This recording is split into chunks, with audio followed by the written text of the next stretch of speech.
Okay, so we're back and ready to really dig into some football. This time, it's all about what went down in Serie A on Matchday 28. I mean, wow, there was just so much to unpack. We've got No. reports and analyses of every single match, and well, like we always do, we're going to try to pick out the juiciest bits, the stuff that really matters. The insights that'll make you sound like a real Serie A expert. And man, just looking at the scores this weekend was absolutely wild. It really was. Up and down the table, so Yeah. many close results, some really beautiful goals flying in.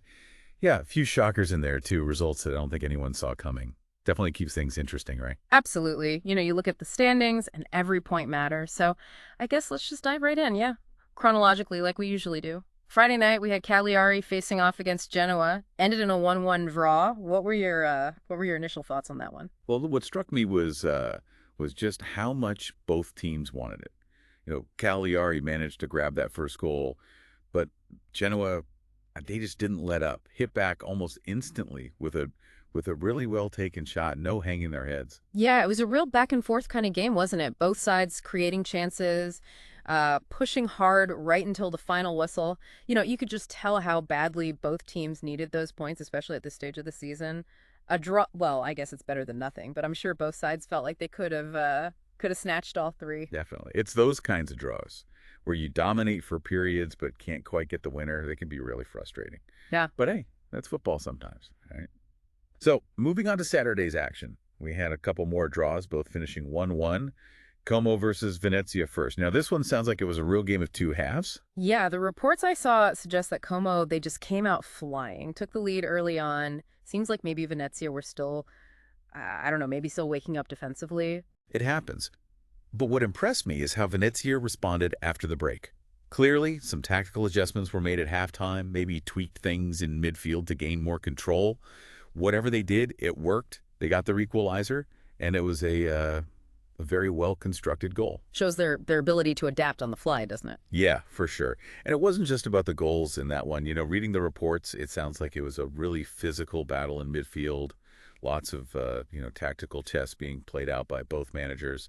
A draw in the end, but I bet both teams could take some positives from it. Absolutely. Now, the other 1-1 draw on Saturday was Parma against Torino. This one, though, is being described as an absolute thriller. Oh, yeah. Parma started like a house on fire, Yeah. scored this like wonder goal early on, the kind that just electrifies the stadium. But Torino, got to give them credit, they dug deep. Getting back level before the halftime whistle shows real character. Yeah, it's easy to crumble after a stunning early goal like that. Yeah. But they kept their composure, stuck to the plan, and got themselves back into the game. And then in the second half, the drama just kept on coming. Didn't it just? Both teams clearly pushing for the win. Parma took the lead again, and it sounds like it was a really well-worked team goal. Lots of intricate passing, the kind that makes you appreciate the beauty of the game. But just when you thought Parma had it in the bag, Torino pops up with a late equalizer. It really does sound like a proper end-to-end match. Both teams committed to attacking, chances at both ends. Couldn't ask for much more, really. Absolutely.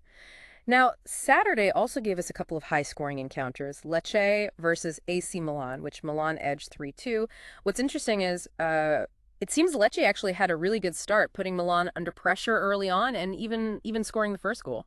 Yeah, that's what I love about Serie A right now. Any team on their day can give the big boys a run for their money. It forces those top teams to be at their best week in, week out. Right, but I mean, Milan, they showed their class, didn't they? They not only got an equalizer, but then bam, bam, 2 goals in quick succession.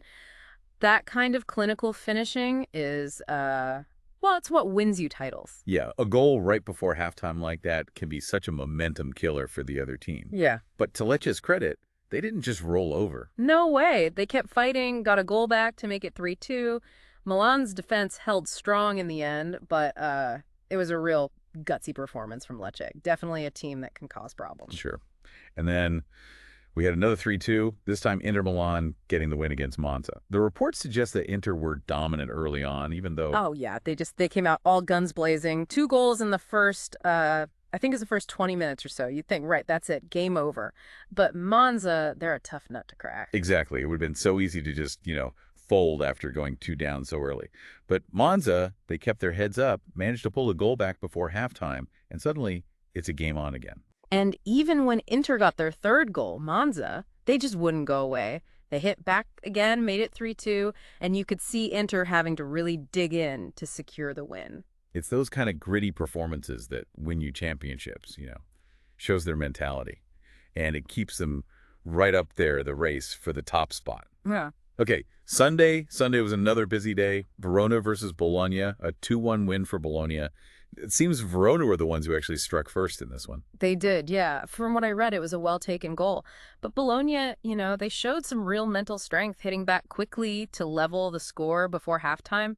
Didn't let that early setback phase them. And then in the second half, Bologna they took control, scored the decisive goal, and then defended resolutely. Verona pushed for an equalizer, but Bologna's defense held firm. Yeah, it was a really disciplined performance from Bologna. They soaked up the pressure and took their chances. As for Verona, well, even though they lost, you have to admire their willingness to attack. Absolutely.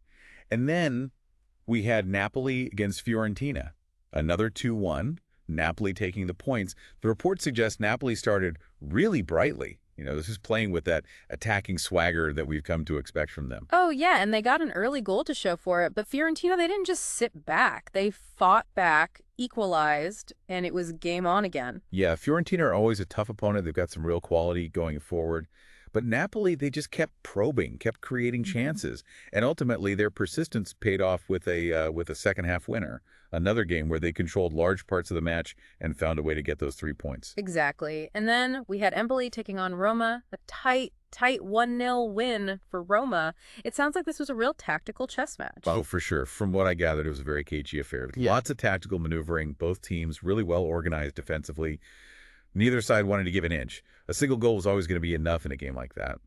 Yeah, and the way Roma defended after they got that goal was really impressive. Just shut down everything Empoli threw at them. Shows just how organized and disciplined they are at the back. Yeah, no doubt. Sometimes those 1-0 wins are the most valuable. Shows you've got the grit and determination to grind out a result when you're not at your best. Totally. Okay, now on to what is, I think it's fair to say, the biggest result of the weekend. Juventus, at home, losing 4-0 to Atalanta. I mean, wow, a huge statement from Atalanta. Yeah, that scoreline is just wow. And it wasn't just the result, it was the way they did it. Atalanta they were phenomenal. They were all over Juventus from the first whistle, attacking with pace, purpose, precision. It was a joy to watch. I bet it was. And the reports, they really highlight Juventus' struggles, They just couldn't cope with Atalanta's intensity, couldn't get anything going in attack. A real off day for them, and a lot of questions are going to be asked after that performance. Rightly so. A 4-0 defeat at home is, well, it's just not acceptable for a club like Juventus. They need to figure out what went wrong and fast. And lastly, we had Lazio versus Udinese finishing 1-1. Yeah, so the weekend ended with a draw, just like it started. It sounds like Lazio took the lead, but Udinese hit back to share the points. A fair result in the end, I guess. From the reports I read, it was a very even game. Both sides had their moments, created chances, defended well. So, yeah, a draw probably about right. Shows how competitive Serie A is, right? Absolutely. I mean, we had tight draws, high-scoring games, shock results. Just when you think you've got this league figured out, it throws another curveball at you. So I guess, what were your biggest takeaways from this weekend, from this Matchday 28? Honestly, just how tight everything is. You look at the table, and there's not a lot separating the teams, and then you see a result like Atalanta beating Juventus 4-0. It throws everything wide open, and yeah, of course, the goals, some absolute screamers this weekend. Yeah, some real quality on show. Okay, so listeners, now it's your turn. What do you think? How do you think these results are going to affect the rest of the season? Who's going to win the title? Who's going down? And what result do you think is going to have the biggest impact going forward? Let us know. And until next time, keep enjoying the beautiful game.